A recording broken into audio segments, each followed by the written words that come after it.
I'm basically thinking about three things that every time has brought me some small level of success, whether a creative project went really good or a work project went really good or a business venture actually turned out well.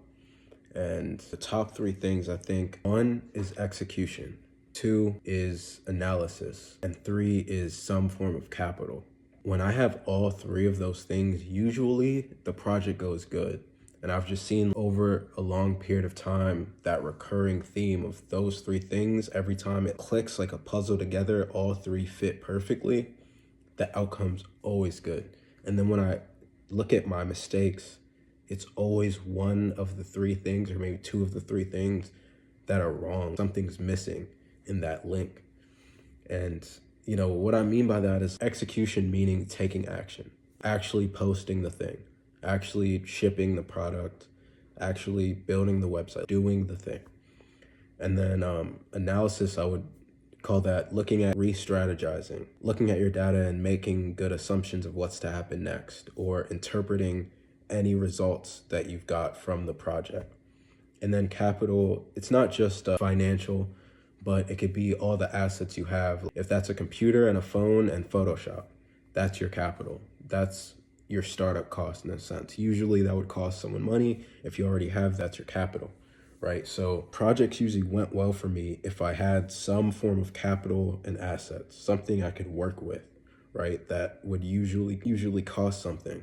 On the other end, analysis, every time I did a project or a checkpoint in that project, and I look back into what did work, why does this number mean this, interpreting every piece of information I got back, and then re-strategizing, and then raw action.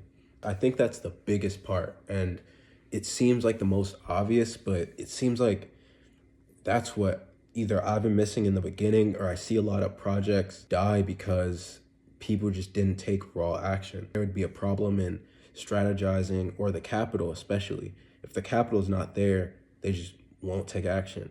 But I was kind of saying before, capital isn't necessarily has to be a cash flow immediately. It could be just what you have in front of you. That's your capital. A lot of people see working with what you have as a disadvantage, but that's actually the opposite. That's your capital. Anything you have immediately in front of you, the world as it is your capital, right? So obviously the more you have of that, the better your outcome may be. But working with what you have, I think it's not necessarily, oh, I just have a bunch of cash, now let's execute on it. That's a good thing to have, but just having an iPhone, a camera, a laptop, a website, a back-end system like Shopify or a payment processor is your capital. You have access to it. So it's just like every time I sit and think about what projects went well, it's because of those three things all the time, every single time. It's because I had three of those things, and everything that went wrong, usually one of those things was misaligned. And so that's one thing I've just been seeing a lot, and I can just look back and say, okay, that makes a lot of sense. So